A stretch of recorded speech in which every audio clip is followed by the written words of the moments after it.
Okay, so in this video I'm going to show you how to change the tube in the pump. There are two ways you can do this. You can use a function in the pump to actually bring the new tube through, or the way I recommend is that you turn your pump off and remove the face of the peristaltic wheel protector and change the tube that way, and that's the way I'm going to show you now. So just to turn off your pump, just simple as just pull out your actual power feed into it. Whenever you go to actually plug it back in again, you'll see that it will come back to the setting that it had been on. So it will, so it's back to where it was. So no matter how long you plug the pump out for, whenever you plug it back in, it will always resume back to the pumping setting that you had it set at. So I'm going to show you how to change the tube in this video. So we're going to remove the power.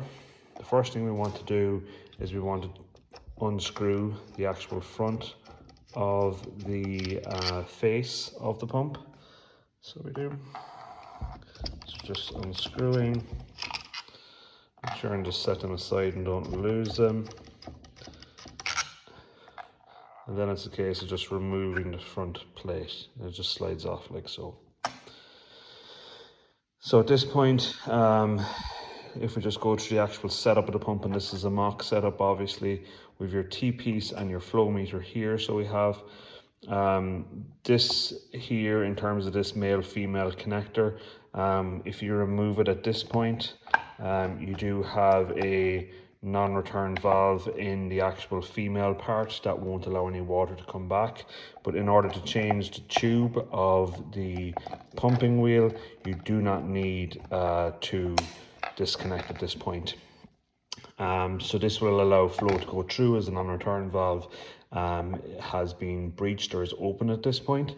So at this point, the actual non-return valve here is going to be preventing any backflow of water whenever you're changing the tube.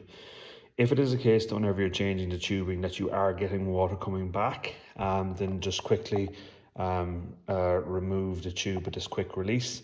And it would be worthwhile at that point changing that non-return valve here. That non-return valve here typically needs changed every 6 to 12 months, so it does.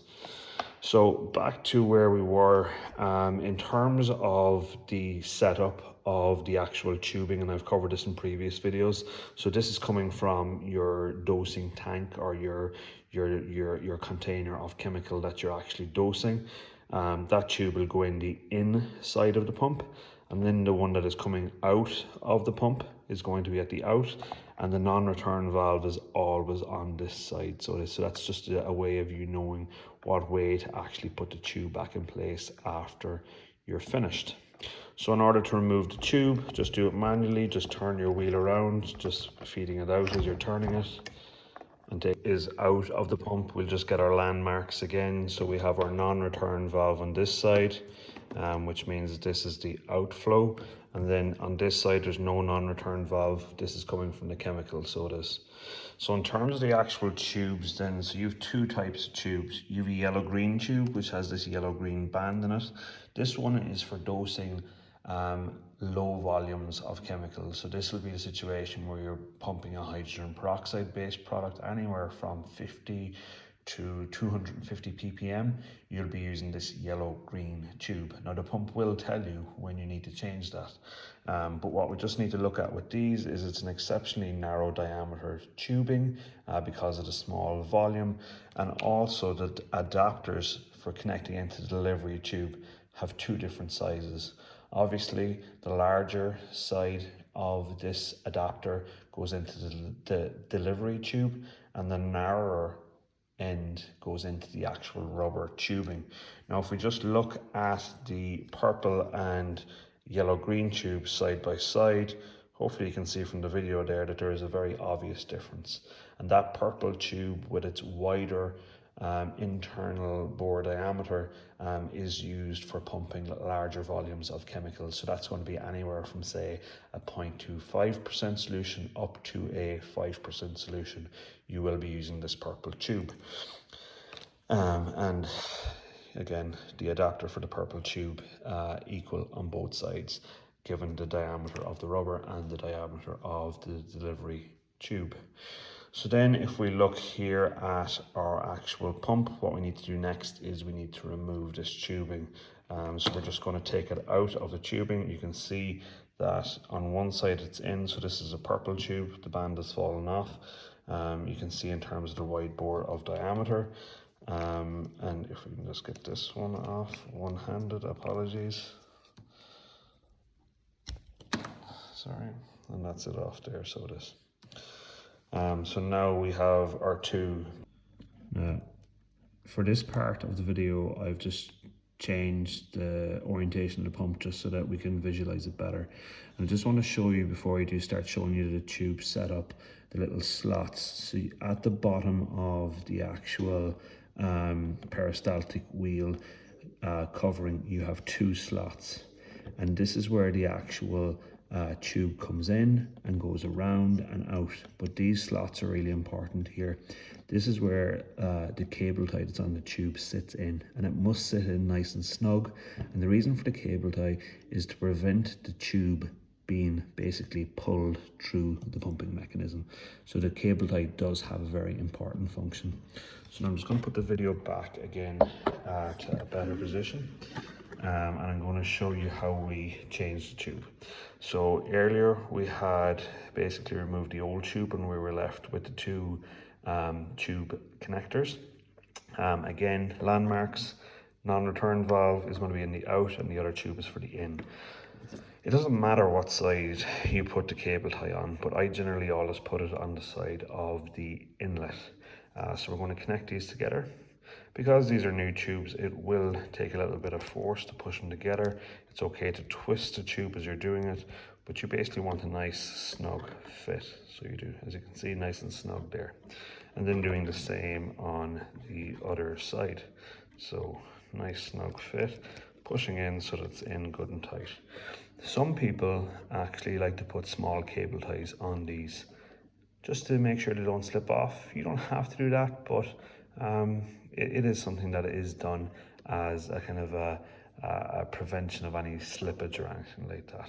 So this is our tube now, in on the cable tie side, out on the other side. What we're going to do then is we're going to slot our cable tie in to that little slot. We're going to make sure the wheel is at that 12 and 6 o'clock position. And what we're going to do here, as you can see with my thumb, I'm pushing the tube right into the back.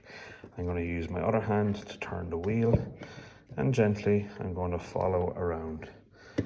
So at the start, whenever you do this the first time, it'll feel a bit kind of difficult. Obviously your pump will be attached to the wall, and like mine. And as I'm turning the actual wheel, I'm feeding this tube in as it's going around, as you can see. So we're nearly there, just another little turn, and that's us. And so that's our tube in.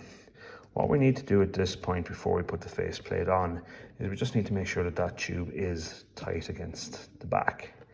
The next part is that we're going to put on our faceplate. The faceplate just fits on, so you'll see your two holes at the top and one in the bottom in the center, and that just fits on over the cover. So in through the little axle of the wheel, you're going to put that in through the hole. And whenever you fit it on, you just want to feel a nice little click. And you might have heard that click. You just want to make sure that's nice and snug. If it's not fitting in nice and snug, it may be because the cable tie is sticking out. Like in this one, it might just mean turning that cable tie a little bit. Just keeping it in. We're going to then just press in. That's us in. And then, so we have our faceplate on. We've screwed in the first screw. And then we have two more screws we need to put on. So again, it's just tightening by hand. You're just going to tighten them, thumb tighten. No need to hang off them with the vice grips or anything like that. Doing the same. Screwing in. And everything is in place, so it is. So again, just double checking that your actual non-return is on the out and that your delivery tube coming from the container or your stock solution container is on the in. And then it is just a case of plugging in the pump. Try this, tilt it back here, plug it in, and you are then back and going, so you are. So now the pump is plugged back in, it's returned to the setting that it had previously been on. Now at this point you might want to prime your tube, so I'll quickly show you how to do that. So just press your adjust button, just give it one press, you hear it beep.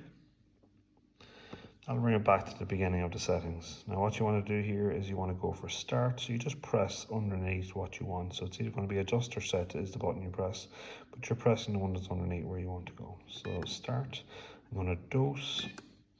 My sensor type is correct, so I'm just going to press set.